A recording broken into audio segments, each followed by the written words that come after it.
del sindacato giornalisti per denunciare i continui attacchi alla libertà di informazione, preoccupazione per la formulazione del reato di stalking a mezzo stampa nel caso Bramezza. Non vorremmo fosse un modo per dirci di stare zitti. Processo Casalesi, mi hanno messo un bersaglio alla schiena, così il giornalista dianese ha commentato le modalità degli avvocati di Donadio che in aula bunker hanno citato il suo nome definendo la stampa morbosa.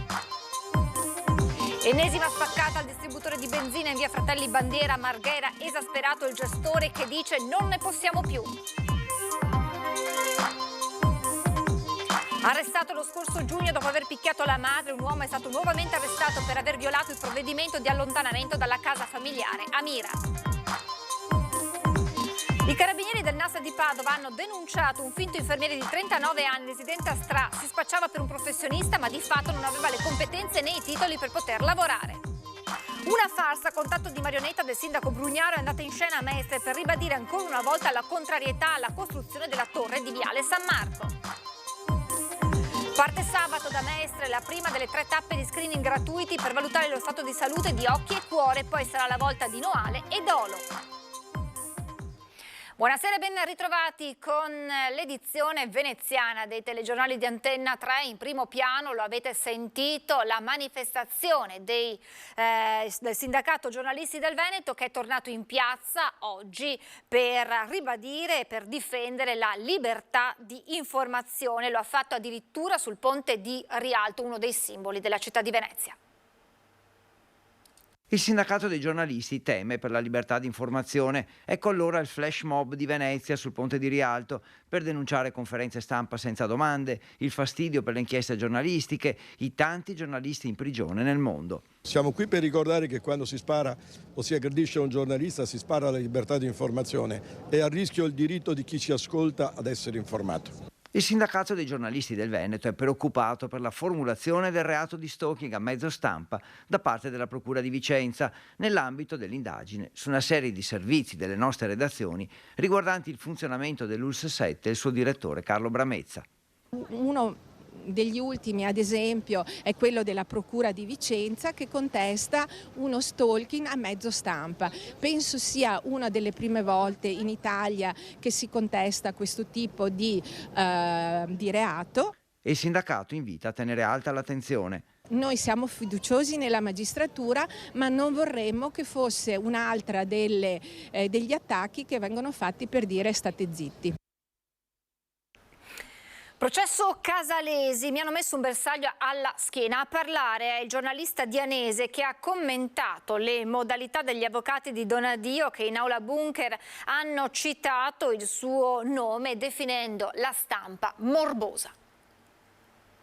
Abbiamo importato oltre alle mafie anche il metodo mafioso che è esattamente questo, cioè le minacce agli organi di stampa e ai giornalisti con nome e cognome vengono fatte dagli avvocati dei mafiosi e non era mai successo questo nel Veneto. Il nome del giornalista del Gazzettino Maurizio Dianese, presidente del Centro di Documentazione e Inchiesta sulla Criminalità Organizzata del Veneto, è stato citato dagli avvocati di Luciano Donadio che in aula bunker a Mestre hanno tentato di smontare la ricostruzione della pubblica accusa che la scorsa settimana ha chiesto 30 anni di reclusione per l'uomo accusato di essere stato a capo di un'organizzazione di stampo mafioso operante nel Veneto orientale per 20 anni. Nella loro arringa i legali hanno attaccato la stampa senza giri di parole, definendola morbosa. Si è messo in moto un circolo vizioso, hanno detto. La mafia a Eraclea c'è perché lo dice il giornalista. Io non discuto sul fatto che un avvocato difensore dica che è tutta colpa della stampa, succede sempre che è un'invenzione, ma è un'invenzione che è stata certificata da 3 sentenze, compresa la sentenza della Cassazione, che dice che a Eraclea c'è la mafia. E siccome io per 20 anni ho scritto questo, sono preoccupato del fatto che gli avvocati difensori abbiano deciso di attaccarmi un bersaglio sulla schiena, cioè di indicarmi direttamente come il responsabile di quello che sta succedendo, come se il processo l'avessi fatto io. Ecco perché dico, abbiamo importato le mafie e purtroppo abbiamo importato anche questo meccanismo bruttissimo per cui si indica direttamente il nemico con nome e cognome. Non era mai successo prima e spero che non succeda mai più. Di Anese, il primo a scrivere articoli sul clan Donadio oltre 10 anni fa, non è stato l'unico nome citato dai legali. Ci sono anche l'ex prefetto Zappalorto, definito paladino antimafioso, forse in cerca di visibilità, e parlamentari come l'ex deputato PD Pellicani. Un attacco alla stampa che arriva proprio nel giorno in cui i giornalisti hanno manifestato a Venezia. Io ho fatto il mio mestiere, che è quello di informare i cittadini che c'è un pericolo nella zona del Veneto orientale. Il pericolo è concreto, prima con la banda di Felice Maniero, adesso con l'inserimento dei casalesi, e addirittura è arrivata l''ndrangheta e mi si accusa di fare il mio mestiere. Sono preoccupato per questo sistema degli avvocati difensori, che credono che non incida assolutamente nella vita di una persona, nel caso specifico della mia, credono che non incida per nulla, invece sono molto preoccupato.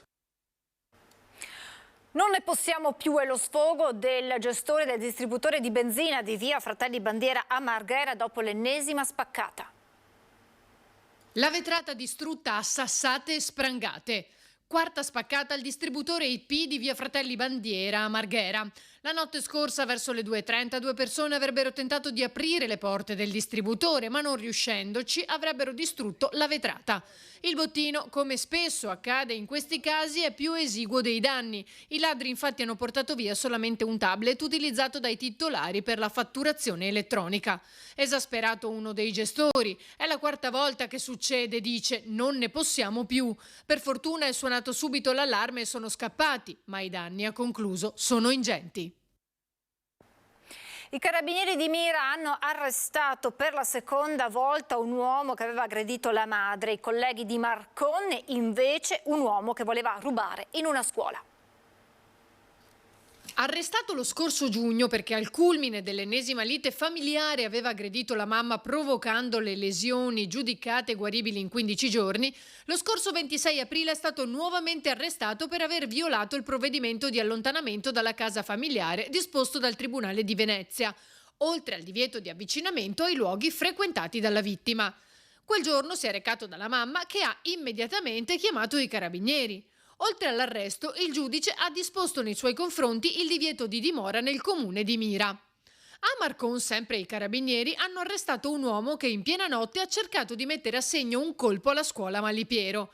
È riuscito a entrare da una finestra e con 2 martelli ha danneggiato arredi e distributori e automatici per prendere il contenuto, ma i militari sono intervenuti allo scattare dell'allarme. Nel frattempo il ladro si era nascosto dietro alcuni cassonetti, ma è stato bloccato. Questa mattina il processo per direttissima. Il giudice ha disposto l'obbligo di firma 2 volte alla settimana.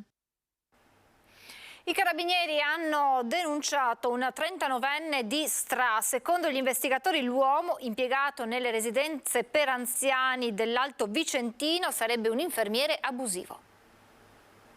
Lui fa l'infermiere, ma non è un infermiere. A scoprirlo i carabinieri del NAS, che denunciano un 39enne che vive a Stra. Tutti i giorni parte dalla Riviera del Brenta e va a lavorare nelle residenze sociosanitarie per anziani dell'Alto Vicentino. Secondo gli investigatori, nonostante non fosse iscritto all'albo professionale degli infermieri, si sarebbe qualificato come tale, avrebbe prodotto titoli e abilitazioni falsificati per attivare in modo ingannevole collaborazioni libero professionali con cooperative di servizi convenzionate con le strutture per anziani. Per questo è stato denunciato con l'accusa di esercizio abusivo della professione medica e falsità materiale in certificati e atti pubblici. Le indagini preliminari, coordinate dalla Procura della Repubblica di Vicenza, sono ancora in corso. La Polizia di Stato e la Polizia di Frontiera dell'aeroporto Marco Polo hanno rintracciato una 17enne scomparsa il 19 aprile da un piccolo comune del Bresciano. Gli agenti hanno fermato la giovane mentre girava tra i passeggeri in stato confusionale e senza documenti e l'hanno accompagnata al pronto soccorso dell'aeroporto. L'analisi di internet e dei social network ha contribuito a risalire all'identità della minorenne, per la cui scomparsa la madre aveva presentato denuncia ai carabinieri. Una farsa con tanto di marionetta. Rappresentante il sindaco di Venezia Brugnaro è andato in scena a Mestre per ribadire ancora una volta la contrarietà alla costruzione della torre di Viale San Marco. Approvo per delibera, interroga il tempo che passa, che sono le 3 Una, due. Bene, sono le 3. Tutti dormono. Via Queruspe. Residenti e comitati continuano nella loro battaglia contro la costruzione della torre in Viale San Marco a Mestre.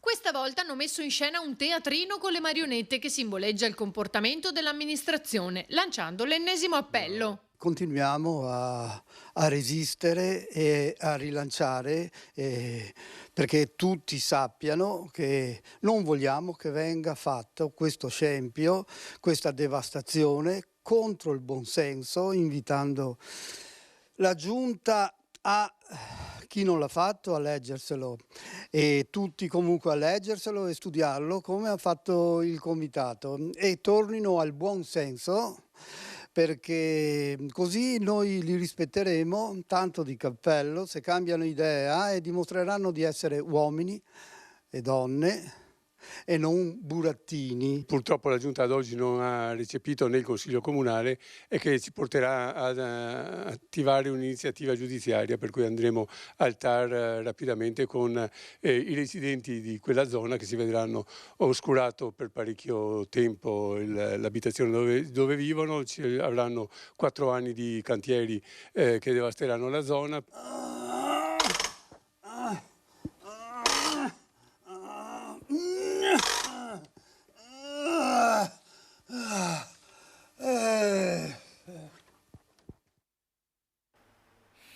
A Venezia nasce la Rete Solidale per la Casa, frutto di una collaborazione tra tutta la città insieme e Assemblea Sociale per la Casa. Intende essere un punto di riferimento per gli inquilini ERP con 2 punti di ascolto a Castello e a Marghera.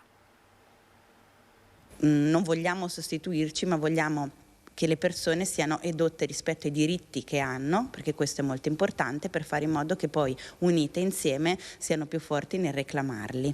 Si chiama Rete Solidale per la Casa e nasce da una collaborazione tra tutta la città insieme e Assemblea Sociale per la Casa.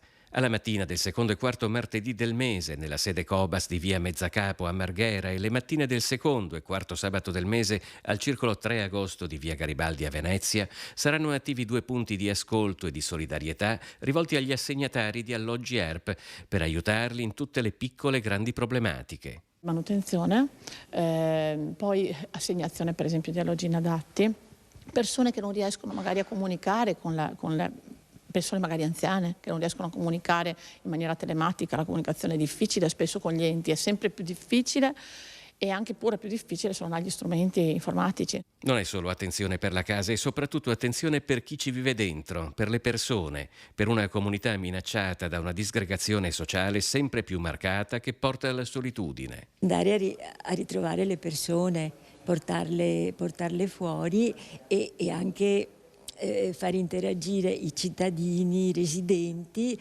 con le persone degli alloggi ERP e questa è la rete che vogliamo creare. Tutta la città insieme e Assemblea Sociale per la Casa sono contrari alla politica di riduzione del patrimonio ERP. Solo a Marghera, ricordato Giovanni Andrea Martini, verranno abbattuti 66 alloggi che non saranno ricostruiti altrove. La nostra è un'attività ovviamente politica perché intervenire nelle questioni sociali vuol dire fare politica. Anche l'assenza è una forma di politica e noi vogliamo lottare contro appunto questa politica omissiva. Ci fermiamo per qualche istante di pubblicità, tra poco.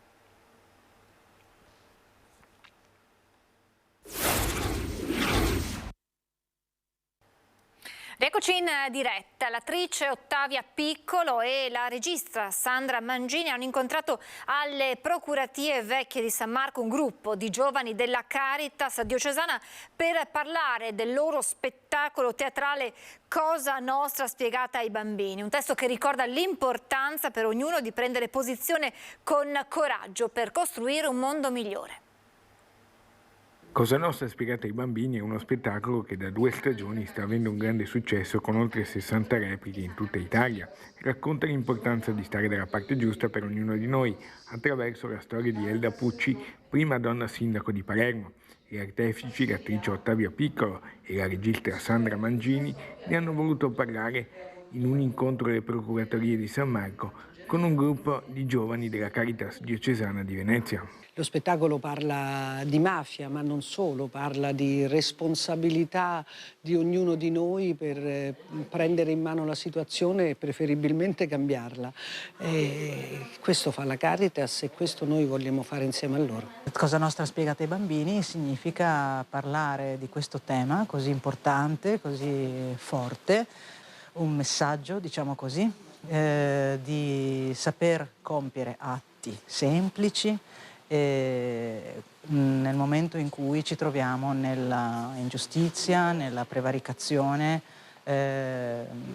siamo testimoni di quello che non va, saper prendere posizione, saper fare una scelta e fare la cosa giusta. L'appuntamento ai ragazzi è servito come momento di preparazione a un campo scuola che vivranno quest'estate nel quartiere Zen di Palermo. Il campo che faremo ad luglio a Palermo proprio nel quartiere Zen, dove andremo con un gruppo di giovani a vivere proprio questa settimana di lavoro, di accompagnamento con i giovani, di stare assieme ai ragazzi. Abbiamo voluto proprio inserire questa serata perché Ottavia ci accompagnasse appunto con la sua testimonianza e col suo spettacolo a raccontarci un po', a prepararci a quello che vivremo a Palermo. Parte sabato da Mestre la prima delle 3 tappe di screening gratuiti per valutare lo stato di salute di occhi e cuore. Poi sarà la volta di Noale e Dolo.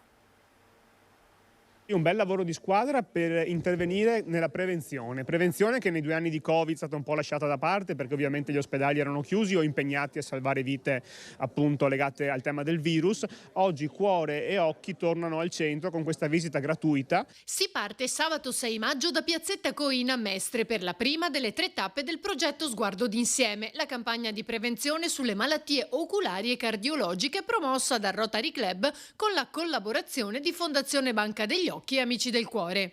Ci saranno dei camper dove sarà possibile recarsi, dove sarà possibile effettuare degli esami clinici legati alle patologie del cuore e anche degli esami legati alle eventuali patologie della vista, in particolare il glaucoma e il cheratocono. Ricordiamoci che la prevenzione va fatta anche in giovane età. L'accesso agli esami sarà garantito dalle 9 alle 12:30 e dalle 14:30 alle 17, con possibilità a partire dalle 9 di prenotare il proprio appuntamento, mentre i medici e il personale di Fondazione Banca degli Occhi e degli Amici del Cuore saranno a disposizione per informazioni e consigli utili, soprattutto ai più giovani.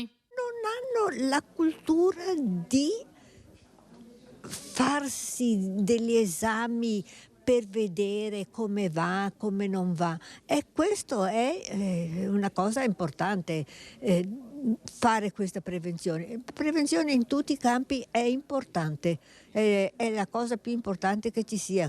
Noi cercheremo fattori di rischio, nel nostro caso fattori di rischio per la presenza di malattie gravi della vista come il cheratocono, che è un problema che esordisce in età giovanile, e il glaucoma, che è un problema che più frequentemente invece esordisce in età adulta. Entrambe queste malattie hanno un fattore in comune, cioè un esordio subdolo, quindi non producono sintomi eclatanti, non producono sintomi che il paziente possa percepire in modo chiaro, e quindi noi cercheremo dei fattori di rischio per dare dei suggerimenti.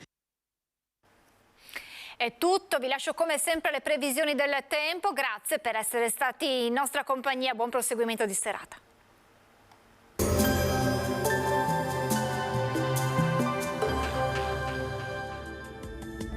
Bentrovati al meteo. Pressione atmosferica in aumento, il tempo si fa via via migliore sul nostro territorio. Il dettaglio di giovedì 4 maggio. Sul Veneto la giornata sarà contraddistinta da buone condizioni meteorologiche. Precipitazioni assenti, cielo da sereno a poco nuvoloso, a parte qualche addensamento in più nel corso del pomeriggio sulle zone montane. Temperature stazionarie e gradevoli, minime tra 8 e 11 gradi, massime invece tra i 20 e i 23 all'incirca.